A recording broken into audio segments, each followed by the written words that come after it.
তাফসীর শুনে শুনে আমরা বড় হয়েছি, চোখের পানি ছেড়ে অসংখ্য মানুষ তওবা করে আল্লাহর ওলি হয়েছে, সাইদি সাহেবের তাফসীর শুনে অসংখ্য মানুষ তাহাজ্জুদ গুজারি হয়েছে। সন্দেহ আছে আপনাদের? সন্দেহ আছে আপনাদের? জাতির এই শ্রেষ্ঠ সন্তান যখন, ভালো করে শোনেন, এই শ্রেষ্ঠ সন্তানকে যখন মিথ্যা মামলা দিয়ে জেলখানায় ঢুকায় দেওয়া হলো, জুমার খুতবার মধ্যে তার জন্য একটু দোয়া করেছিলাম যে আল্লাহ এই মাজলুম আলেমকে তুমি হেফাজত করো। কেন দোয়া করলাম সাইদি সাহেবের জন্য? আমি গেলাম মানিকগঞ্জ মাহফিলে, আমার নামে কোনাবাড়ি থানায় মামলা হয়ে গেল, কোনাবাড়িতে আমি গাড়ি পুরাইছি, আমার নামে মিছিল হলো কোনাবাড়িতে, মাদারির চামড়া তুলে নেব আমরা। আজকে সেই সমস্ত কুলাঙ্গারদেরকে দেখতে চায়, আলেমদের চামড়া নিয়ে তামাশা করতে চাও, তোমার টাকায় না বাংলার জমিনের দিকে তোমাদের চামড়া তুলে নেওয়ার লোকের অভাব নাই, কথা বলতে হবে।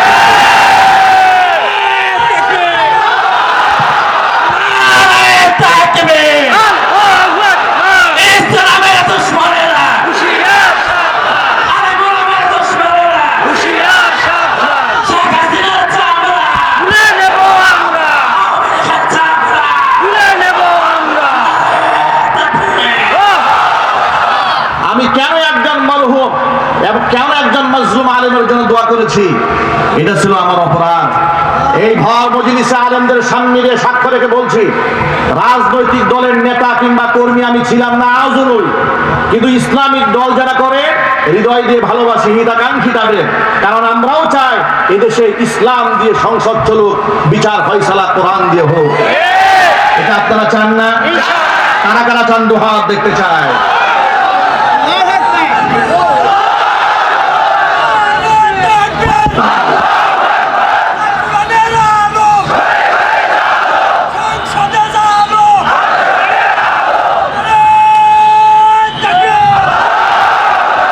আপনাদেরকে বার্তা দিয়ে দেই, এরপরে আমার পুরা মসজিদ পুলিশ দিয়ে ঘেরাও দেওয়া হলো।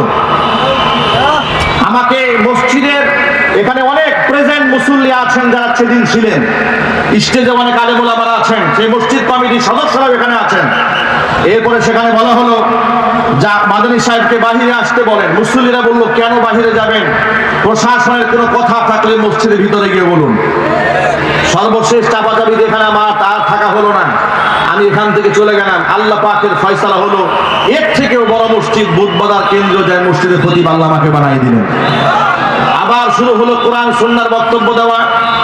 এই বক্তব্যের ব্যাপারে কোনো আপোষ না করার কারণে হঠাৎ করে তারা মিথ্যা মামলায় আমাকে ফাঁসিয়ে এরপর আমাকে কারারুদ্ধ করে দিল। জিজ্ঞেস করলাম কেন, কি হয়েছে? বলে সব হচ্ছে উপরের নির্দেশ।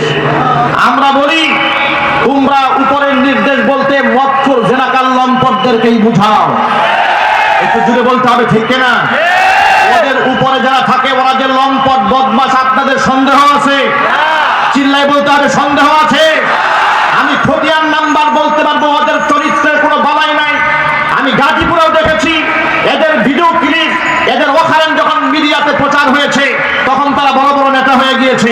মনে রাখবা, তোমরা মৎখর জেনাকাল লম্পটদের কথায় যদি উপরের মহলের নির্দেশ বলে জমিনের মধ্যে জুলুম করতে পারো, তাহলে এর থেকে উপরে আল্লাহর নির্দেশে ফাঁসির মঞ্চে উঠতে রাজি আছি, বাতিলের সামনে আপোষ করতে রাজি নই।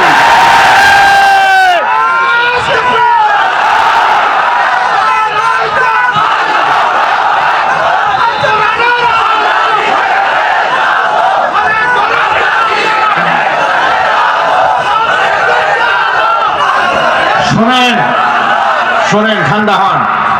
এমন ইতিহাস আমরা যদি বলা শুরু করি, এটা তো আমি একটা ছোটখাটো মাজলুম, আমার চেয়ে এই যে বড় মাজলুম এসে হাজির হয়ে যাচ্ছে। আল্লামা খালেদ সাইফুল্লাহ আইয়ুবী হাফিজাহুল্লাহ, আল্লাহ পাক তার নেক হায়াত দ্বারা চিৎকার দিয়ে আল্লাহু আমিন। কিন্তু ইতোমধ্যে মাহফিল মঞ্চে এসে উপস্থিত হয়েছেন, তাকেও বছরের পর বছর, মাসের পর মাস তাকে কারারুদ্ধ করে রাখা হয়েছে। একেবারে হাত ভেঙেছে, হাতের মধ্যে রড ঢোকানো, সেখানে পুষ পর্যন্ত বের হয়ে গেছে কারাগারে, এরপরেও জামিন দেওয়া হয় নাই। এইভাবে আলেমদের উপর নির্যাতন চালানো হয়েছে একের পর এক। এই বসেন। সুতরাং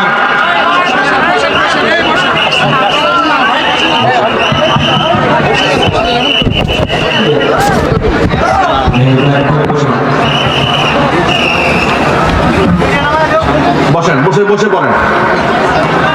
হুজুর অবশ্যই মূল্যবান কথাবার্তা বলবেন। হুজুরের কথা হুজুর বলতে পারবেন না, আমি কিছু বলি, কথা বলবেন। আপনারা কি বেশি বিরক্ত হচ্ছেন? কষ্ট কি বেশি লাগতেছে?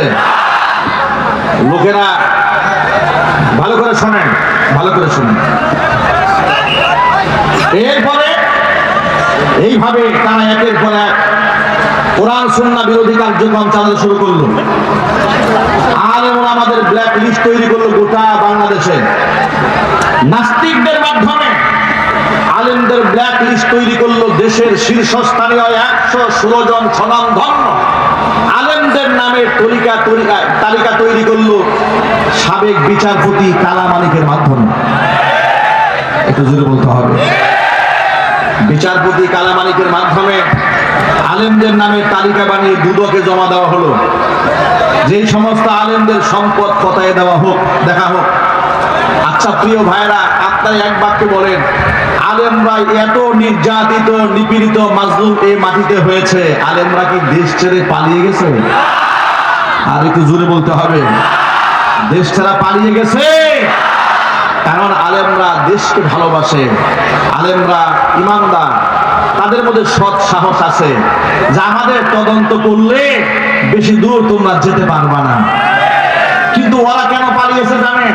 ওরা এই জন্য পালাচ্ছে, ওরা জানে ওরা এক একজনে এই পরিমাণ অপরাধ করেছে। আমি কিছুদিন আগে ফেসবুকে একটা স্ট্যাটাসে বলেছি যে এই স্বৈরাচারী হাসিনা যে অপরাধ করেছে, যে পরিমাণ পাপ সে করেছে এবং তার সহযোগীরা করেছে, পৃথিবীর সমস্ত বিচারক এবং সমস্ত আদালত মিলেও যদি তার সেই পাপের প্রায়শ্চিত্ত দেওয়ার জন্য সবচেয়ে কঠিন রায় মৃত্যুদণ্ডও দেয়, সেই মৃত্যুদণ্ডও হবে হাসিনার কৃত অপরাধের তুলনায় একেবারে হালকা শাস্তি। আমি কি ভুল বলেছি? আরো জোরে বলে।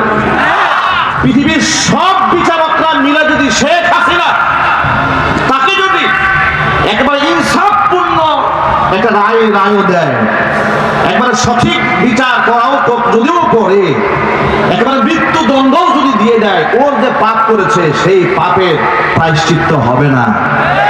কেন হবে না? আপনাদেরকে সহজে বোঝায় বলি। আচ্ছা, একটা মানুষ হত্যা করলে আপনি তারে হত্যা করলেন, সমান সমান হয়ে গেল। শেখ হাসিনা কি একটা মানুষ মেরেছে? একটু জোরে বলতে হবে। তাহলে এই হাজার মানুষ মারার বিনিময়ে একটা জান আপনি হাসিনা দিলেন, তো আপনার কেমনি হিসাব হইল? গেল একটা। আয়না ঘরে রেখে ফিরাউন এবং নমরুদ যা করে না, এই শেখ হাসিনা তা করেছে। মানুষ কেমন পাশবিক নির্যাতন করেছে। এক একজনের বক্তব্য শুনলে, যাদের সাথে রক্তের কোনো কানেকশন নাই, শুধু কথা শুনলে চোখ থেকে অঝরে পানি ঝরতে থাকে। আয়না ঘরে রেখে লা ইয়ামুতু ওয়া লা ইয়াহইয়া, জাহান্নামের মতো, এরা না বাঁচবে না মরবে। এদেরকে মারাও হয় না, বাঁচিয়েও রাখা হয় না, এমন নিদারুণ কষ্ট দিয়েছে। এই পাপের শাস্তি আপনি কেমনে দেবেন? যে ইলিয়াস আলীর কথা আপনারা শুনেছেন, গুম করেছে, খুন করেছে, সেই ব্যক্তির আত্মীয় স্বজনকে দেখে আবার তার স্ত্রীর সাথে গলায় গলে ধরে কান্নাকাটি করে। এত বড় অভিনেত্রী গোটা জাতির সাথে সারা জীবন তসবিহ নিয়ে হিজাব পরে তামাশা করেছে, নাটক করেছে। কোরআন কারীমের ময়দানগুলোকে তারা কলঙ্কিত করে ছেড়ে দিয়েছিল। একে জামাত, একে শিবির, এ তালেবান, এ জঙ্গি, এ রাজাকার, এ আলবদর, এক একজনকে শায়েস্তা করার জন্য এক একটা হাতিয়ার তারা গ্রহণ করেছিল। আল্লাহ পাকের লানত ওদের উপরে এমন ভাবে বর্ষিত হয়েছে, মরহুম সাইদি রাহিমাহুল্লাহ সেই কথাটাই মনে পড়ে, সময় আসবে এমন ইঁদুরের গর্ত পাবা না পালাবার জন্য। তাই হয়েছে, ওরা ইঁদুরের গর্ত পাই নাই পালাবার জন্য। কথা বলা মুসলমান ঠিক কি বলে? সুতরাং আপনাদেরকে অভয় দিয়ে বলি,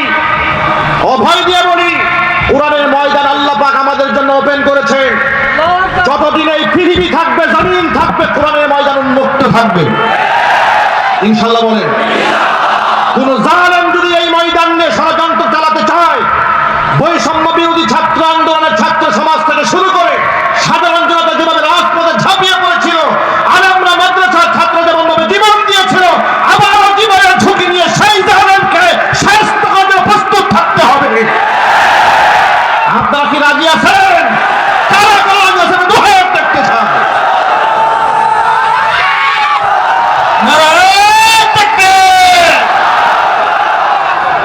প্রিয় ভাইরা, আগামীর বাংলাদেশ ইসলামের দিকে যাচ্ছে ইনশাআল্লাহ। আপনাদেরকে ছোট্ট একটা আভাস দেই, আমরা মাঠে ময়দানের লোক, মানুষের চোখের ভাষা আলহামদুলিল্লাহ আমরা বুঝি। মানুষ মুখে না বললেও তাদের কথা আমরা মোটামুটি আন্দাজ করতে পারি।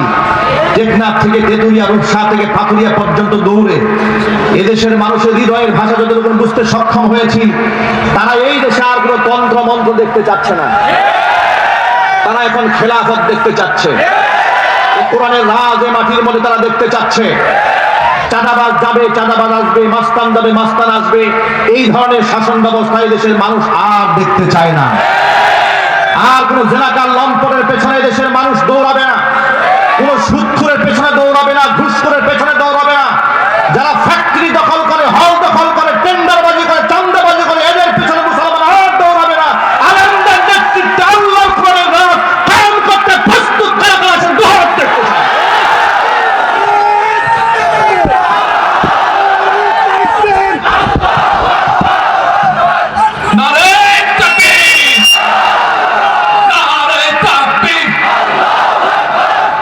আল্লাহ রাব্বুল আলামিন ঐক্যবদ্ধ হয়ে গোটা জাতিকে কোরআন সুন্নাহ রাজ কায়েমের প্রস্তুতি গ্রহণ করার তৌফিক দান করুন। যে কথাগুলো বাকি আছে